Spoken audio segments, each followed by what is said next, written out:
Como falta meia hora, eu acho que eu não vou comentar sobre essas técnicas de contagem, mas eu deixei ela aqui nos slides para vocês lerem, caso alguém não tenha visto isso antes na escola, tá? Mas são só 3 slides. Ele só diz... Então, o primeiro deles é só a regra de multiplicação, que ele fala que você pode multiplicar quando você está contando, né, você vai calcular a probabilidade em espaço equiprovável. Então, basicamente, é contar quantos resultados tem no evento, quantos resultados tem no espaço amostral. Então, é um exercício de contagem. Então, tem várias formas, tem várias técnicas que você usa para contar, que vocês provavelmente já viram no ensino médio. Aí, por isso que eu não vou entrar em detalhe. Mas só para vocês saberem quais são, né, que a gente colocou aqui. Que são as regras da multiplicação, que serve para calcular produto cartesiano, né? Por exemplo, se você tem 2 dados, quantos resultados possíveis podem sair se os dados têm 6 faces, né? Então você usa técnica de multiplicação para fazer a contagem, porque é um produto cartesiano do 1, 6, duas vezes, né? 1, 6 cartesiano, 1, 6. Então são 36 elementos, porque produto cartesiano, a quantidade de elementos que tem no produto cartesiano é o produto da cardinalidade. Caraca, escrevi errado. Tem uns 3 pontos aqui e tem 3 pontos aqui, tá? É a cardinalidade do primeiro vezes a cardinalidade do segundo, que dá 36. Então, isso aqui é só para contar essa historinha, né? Eu já usei isso aqui antes, então, como acho que ninguém perguntou, eu acho que ninguém teve dúvida. Mas se tiver dúvida, pode perguntar. O que a gente tem permutação e combinação, e aí as fórmulas são essas, né? Eles chamam de permutação quando a ordem de uma sequência importa, né?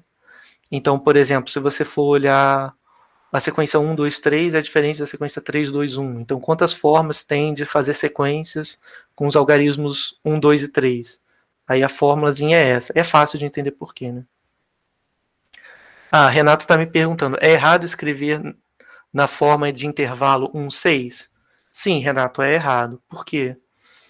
Isso é uma notação, é questão mais de notação, né? Eu vou escrever aqui porque tem mais espaço, tá? Porque quando você escreve assim, 1, 6, isso aqui, por extenso, ele é o conjunto de todos os números x que estão na reta, tá? Tais que x está entre 1 e 6.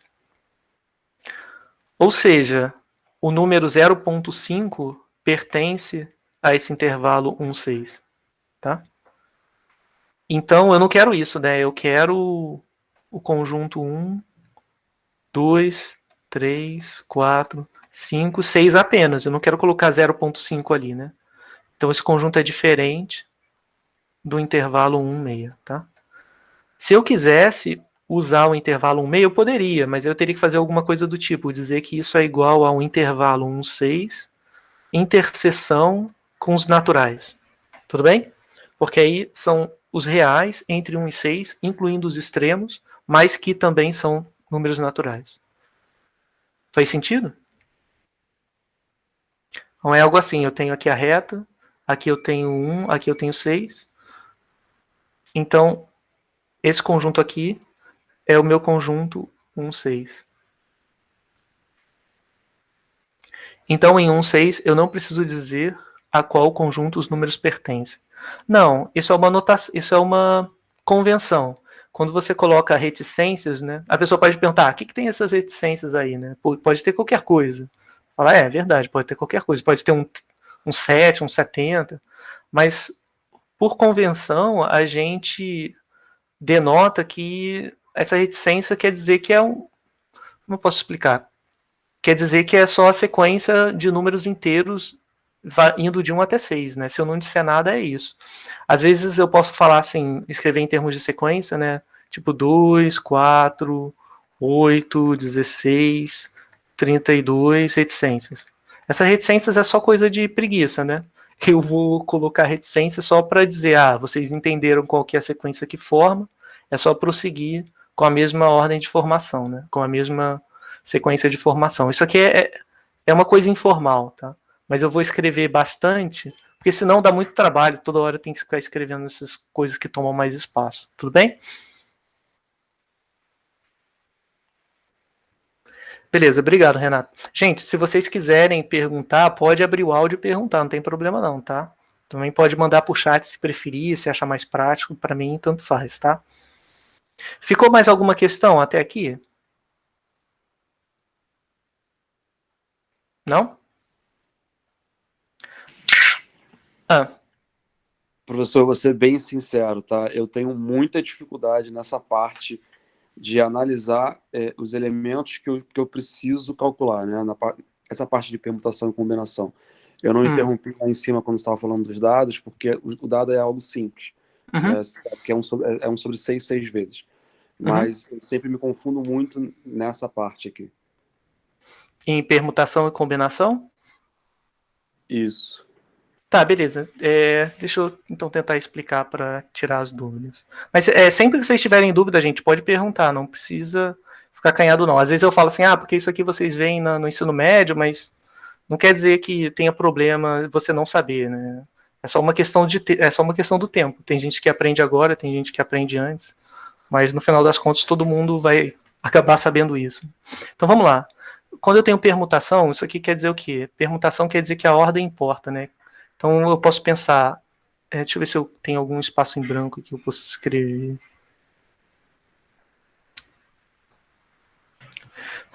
Vou tentar escrever pequenininho aqui, vamos ver o que acontece.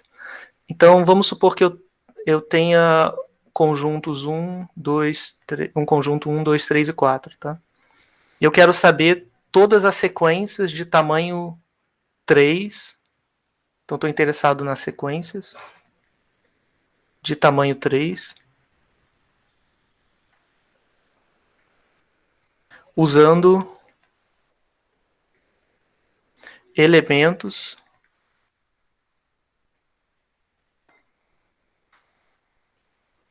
de... Vou chamar isso aqui de um conjunto qualquer, tá? Vou chamar aqui de A.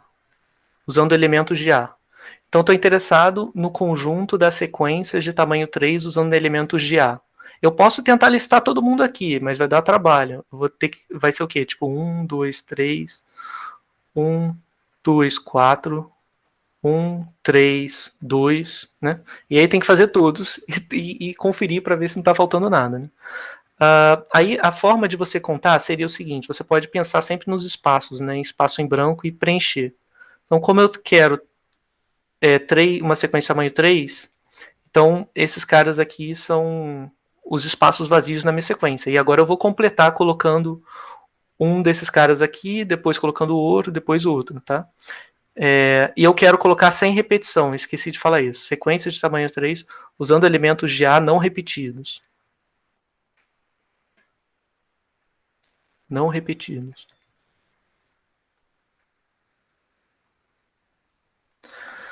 Aí o que eu faço? Bom, primeiro eu tenho quatro opções para colocar na primeira entrada, certo? Eu posso colocar o 1, posso colocar o 2, posso colocar o 3 ou 4. A partir do momento que eu boto um cara na primeira entrada, eu não posso repetir o cara na segunda entrada, certo? Ou seja, agora, quando eu for colocar na segunda entrada, eu só posso colocar 3 números. Porque se eu colocar o 1 aqui, eu não vou poder colocar um aqui de novo, né? Então vou ter que colocar ou 2, ou 3, ou 4. Se eu colocar aqui o 2, eu não posso colocar 2 de novo. Então vou ter que botar 1, ou 3, ou 4. Tá? Então, beleza. Eu coloquei o segundo. Quando eu coloco o segundo, a mesma coisa acontece quando eu vou tentar preencher o terceiro espaço. Só que agora eu não posso botar nenhum dos outros caras que eu já botei. Então, se eu botei 1 e 2 aqui, eu não posso ter 1 e 2 aqui. Ou seja, só vão sobrar 2 espaços vagos. Né? 2 números possíveis que eu posso colocar aqui. E aí, pela regra da multiplicação, né, porque para cada número que eu colocar aqui, eu tenho 3 possíveis para colocar no segundo. Então, esse para cada é representado por um produto. Né? Então, ou seja, eu tenho 12 jeitos de colocar pares aqui, de tal forma que a sequência, que a ordem importa, mas que não tem repetição. E aí eu tenho, para cada uma dessas 12 maneiras, vai sempre ter 2 números aqui. Esses 2 números não podem aparecer no final, então só vão sobrar outros 2 no meu conjunto que tinha 4 números, só vai sobrar 2 para botar aqui. Então no final, isso pode ser feito de 4 vezes 3 vezes 2 formas distintas, que dá 12 vezes 2, 24 formas distintas, tá bom? Então é isso que essa fórmula aqui está dizendo. Está dizendo, se eu tiver uma sequência de tamanho n, tá? Aí eu vou trabalhar aqui com os espaços para ilustrar isso. Então eu tenho 1, 2, n espaços, tá? Então vou colocar aqui n espaços. Então tenho n espaços aqui. Aí eu vou começar, eu tenho n caras para botar. Aí uma vez que eu coloquei aqui o mesmo cara que eu coloquei eu não posso repetir, então no próximo vem n-1. Vou colocar, sei lá, k espaços, tá? E não n, em que k é menor que n. E aqui vai ficar n menos k mais 1, tá? Ou seja, isso aqui vai dar n vezes n menos 1 até n menos k mais 1. Que é o n fatorial dividido por n menos k fatorial. Tudo bem isso aqui? Você consegue ver que vai dar isso? Tudo bem. Beleza. Bom, então esse é o conceito de permutação. É você pegar os elementos de um conjunto e escrever sequências em que a ordem importa, né? Sempre que eu falar de sequência, a ordem vai importar, tá? É uma convenção matemática. Em que ninguém repete. E quando eu falo de combinação, isso é o quê? Isso é, de quantas formas eu consigo escolher elementos daquele conjunto, de um conjunto qualquer, e formar um subconjunto de um tamanho fixo que eu queira. Por exemplo, o caso da loteria era um caso desses, né? Porque eu vou escolher números, mas a ordem que o número sair, tanto faz, né? Porque senão ia ser mais impossível ainda de ganhar. Eu não coloquei a probabilidade lá com o valor numérico que dá, mas depois vocês podem fazer a conta. Eu acho que é aproximadamente 1 em 5 milhões ou 50 milhões, eu não lembro agora, eu já fiz essa conta antes. Mas é bem fácil fazer. É só usar essa fórmulazinha aí. Vai dar 1 em 5 milhões ou 1 em 50 milhões, que é bem baixo. Aí o que acontece? No caso da loteria, só importa os números que eu escolhi. Eu escolhi 1, 2, 3, 4, 5, 6, é a mesma coisa que 6, 1, 2, entendeu? Então, sempre que eu falar em escolher coisas, né, escolher dentro de um conjunto, a ordem não vai importar. E aí como é que eu faço? É bem parecido, porque eu posso pensar também nessa noção dos espaços, né? Eu vou apagar aqui. Vai ficar tudo gravado depois, então essas coisas, quer dizer, tudo. Essa parte vai ficar gravada, o resto eu vou gravar depois. Então o que aconteceu aqui? Agora eu tenho a mesma coisa, né? Eu tenho n e vou escolher k. O que vai acontecer? Eu vou tratar da loteria para ficar mais fácil. Então são 60, eu escolho 6. Então tem 6 espaços. Aí o que eu vou fazer? Eu vou escolher de novo, tá? Eu vou fingir que a ordem importa, tá? Que só para eu ganhar eu tenho que acertar o número na ordem que saiu. Então eu posso escolher 60, 59, 58, 57, 6, 55, tá? Se eu contei certo, é isso. Só que agora a ordem não importa, ou seja, se eu tiver 1, 2, 3, 4, 5, 6, isso vai ser a mesma coisa que se eu tiver 2, 1, 3, 4, 5 e 6, né? Esses caras aqui estão trocados. Então, esses caras são iguais. Ou seja, o que eu tenho que fazer? Eu tenho que pegar todos os resultados que eu contei desse jeito, eu tenho que aglutinar todos os que são iguais, todos os que envolvem os mesmos números, né? E aí, como é que eu faço isso? Aí eu tenho... Bom, para escrever isso dessa forma, eu tinha usado 60 fatorial dividido por 1, 2, 3, 4, 5, 6 fatorial. Né? Aí agora o que eu vou fazer? Agora eu vou ter que permutar cada uma dessas entradas aqui, né? Ou seja, eu vou ter que escolher agora, eu vou chamar cada um desses números pequenos sendo a posição de cada um deles. Então essa é a primeira posição, segunda posição, terceira posição, quarta, quinta e sexta. Agora eu vou ter que dividir também, além de dividir por esses 6 fatoriais que estavam tomando conta de fazer esse decrescimento só até 55, ao invés de decrescer até 1, né? Além disso, eu vou ter que dividir agora por todas as formas de permutar 1, 2, 3, 4, 5, 6 entre si, né? Que vai acontecer... Oh, eu escrevi errado aqui. Aqui era 54 fatorial. Só porque senão vai... Enfim, o outro número seria 54 também, mas é só porque para obter esse produto aqui, né, entre todos esses números, é 60 fatorial dividido por 54 fatorial. Aí agora eu vou ter que dividir por quantas vezes eu conseguir permutar as posições 1, 2, 3, 4, 5, 6. que é 6 fatorial, pelo que a gente já viu antes, né, usando o resultado de permutação. Então, eu posso sempre falar de escolher 60, 6 a 6. Como é que eu escolho 60, 6 a 6? Eu faço 60 fatorial dividido por 6 fatorial vezes a diferença, que é 54 fatorial embaixo, tá? Então, é basicamente essa noção de combinação e permutações. Fez sentido? Fez, obrigado. Nada. Aí, bom, vai da prática, né? Cada vez que for fazendo os exercícios, você vai pegando mais a prática de como fazer essas coisas, né? De saber o que é sequência, o que é permutação, o que é combinação e tudo mais, tá? Esses exemplos eu vou deixar como exercício, porque é tudo coisa de contagem. Então, o que a gente fez com o número da Mega Sena, aqui tem com Full House, tá? Tem outros casos aqui, o problema do aniversário, que é bem legal. Então, depois vocês façam, tá? Quando eu for colocar lá no Drive, eu vou colocar como exercício, por exemplo, exemplo 5 e exemplo 6, tá? E aí tem as respostas, vocês podem ler aí. Caramba, eu falei pra caramba e não cheguei em definição axiomática de probabilidade ainda. Então, eu estou vendo que tem pouco tempo até acabar, eu só vou começar essa parte de definição axiomática e eu retomo daqui, tá? A minha barra de rolagem está na metade, mas é porque essa aula 1 eu incluí tudo que tem de probabilidade, então até o final vai ter coisas que eu já tinha programado para a aula que vem, tá? Mas aí então eu vou fazer uma separação aqui e eu vou fazer o upload só da aula 1 lá no Drive. Bom, então, vou falar sobre definição axiomática e aí a gente fecha a aula, tá? A definição axiomática de probabilidade diz respeito ao quê? Né? Bom, em matemática, a gente define uma teoria, por exemplo, álgebra linear ou cálculo. Em geral, a gente define axiomaticamente falando. O que isso significa?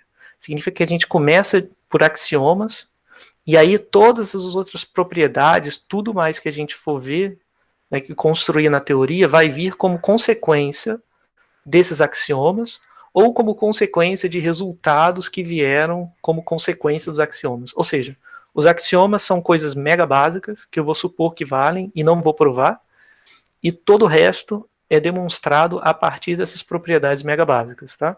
E o que seria isso para a probabilidade? Bom, para a probabilidade, os axiomas que eu vou ter são esses dois. O primeiro é que a probabilidade de qualquer evento. Então, o que acontece aqui para definir probabilidade, eu tenho que fazer o quê? Escolher um espaço amostral e eu vou definir como todo subconjunto daquele espaço amostral é um evento, eu vou chamar de evento, né? E eu vou querer calcular a probabilidade sobre aquele evento. Então, o meu primeiro axioma diz que a probabilidade de qualquer evento tem que estar entre 0 e 1, tá? E pode ser igual a 0 se for um evento vazio, ou se for uma coisa absurda, ou pode ser igual a 1 se for um evento certo, que eu sei que vai acontecer com probabilidade 1. Por exemplo, se eu falar em jogar um dado, o espaço amostral tem probabilidade 1, né? Porque vai sair um dos resultados, 1, 2, 3, 4, 5 ou 6. E outra parte do axioma diz que, do axioma 1, diz que a probabilidade do evento certo, do espaço amostral, é igual a 1, tá? Então é bem básico, né? Faz sentido pensar que probabilidades estão sempre entre 0 e 1, e também faz sentido pensar que o espaço amostral tem probabilidade 1 de acontecer, que certamente acontecerá. E o segundo axioma talvez seja o que cause talvez um pouquinho de estranheza no início, mas ele também é fácil de entender. O axioma 2 diz o quê? Para eventos disjuntos ou mutuamente exclusivos 2 a 2, aqui é importante notar essa denominação do 2 a 2, tá? Isso vai fazer toda a diferença. E o que isso quer dizer? Quer dizer que para qualquer sequência que eu pegar de eventos tais que a interseção entre dois eventos diferentes na sequência é vazia, ou seja, eu tenho uma sequência de eventos, eu posso pensar aqui no A1, aí o A2 não intersecta o A1, aqui eles não estão encostando não, tá? É só porque eu escrevi com pressa. O A3 não está intersectando e assim sucessivamente. Então tem vários conjuntos e nenhum deles tem interseção por par, tá? Aí, se isso acontecer, eu tenho que a probabilidade da união de todos esses eventos, e aí eu vou convencionar, falar, sempre que eu estiver falando de sequência, eu estou falando de uma sequência infinita, tá? Então, se eu não disser nada, tipo, uma sequência de tamanho 3, na verdade, eu estou pensando numa progressão infinita de números. Então, a probabilidade da união de cada um desses eventos fica sendo a soma das probabilidades de cada evento, tá? Faz sentido pensar nisso? Acho que faz. Se você abstrair um pouquinho o infinito e pensar que vale para todo número inteiro, né? Todo número natural. Então vamos pensar que cada um desses A's são coisas disjuntas. Por exemplo, sai 1 no dado, sai 2 no dado e sai 3 no dado. Cada um desses é um evento, A1, A2 e A3. Tá? Só vou pensar em 3 eventos ao invés de infinitos.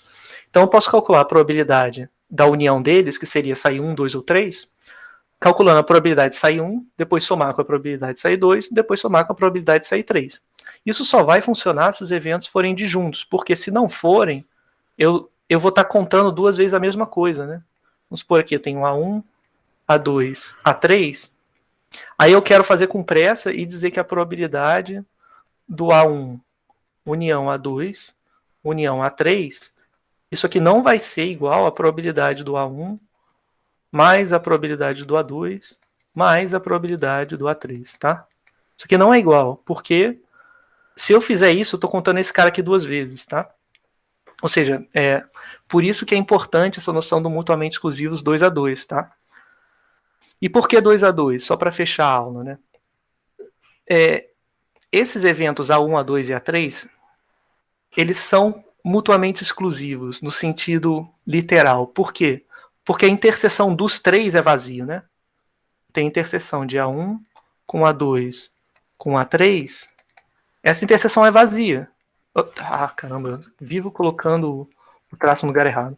Essa interseção é vazia, porque, tudo bem, a interseção do A1 com A2 não é vazia, tem elementos lá dentro. Mas quando eu for intersectar com A3, não vai ter mais ninguém. Então, se eu esquecesse essa parte do 2 a 2, eu ia concluir que A1, A2 e A3 são mutuamente exclusivos e eu ia querer usar essa propriedade aqui e separar somando cada um a quantidade de elementos de cada um deles para calcular as probabilidades. E aí daria problema, tá? Então, na aula que vem, a gente vai ver isso com mais calma, tá? Se vocês olharem aqui, a gente vai trabalhar a partir dessa definição axiomática, a gente vai concluir que se vale para uma sequência infinita de eventos, também vale para uma sequência finita, ou seja, pode trocar um infinito por n, para qualquer n. A gente também vai ver, e aí é que entra aquela coisa de todas as propriedades decorrem dos axiomas, né? A gente vai ver, cadê? Não escrevi aqui, mas a gente vai ver, por exemplo, que a probabilidade do vazio é igual a 0. Porque isso não é um axioma. Eu não coloquei lá em cima como axioma. Mas a gente vai ver que vai ter que ser igual a 0. E isso vai vir como consequência desses 2 axiomas aqui. Eu só falei que o complementar é 1 de probabilidade, né? Mas eu não falei o que é o P do vazio. A gente vai ver que isso tem que ser igual a 0, sem eu precisar impor que é igual a 0. Vai decorrer desses 2 axiomas aqui, tá bom? E então a gente vai fazer isso. Na próxima aula, vamos falar sobre as propriedades e a gente vai deduzir elas junto com usando os axiomas de probabilidade, tá bom? Bom, então é isso, gente. Falou. Eu vou deixar vocês agora, porque já passou até do tempo. Espero que vocês não cheguem atrasados nas eventuais próximas aulas que vocês tiverem. E aí eu vou cancelar aqui a gravação e eu depois boto para gravar até o ponto em que a gente começou, tá bom? E qualquer dúvida é só mandar e-mail e assim, se vocês tiverem qualquer excepcionalidade que vocês acharem que podem precisar ao longo do período, sei lá, eu tenho alguma doença grave, alguma coisa que, tipo, sei lá, pode ter hospitalização, eu tenho cirurgia marcada, qualquer coisa, avisem o mais cedo possível, tá bom? E aí é isso, a gente se vê então na quarta-feira. Muito obrigado, pessoal, desculpa aí por passar do tempo.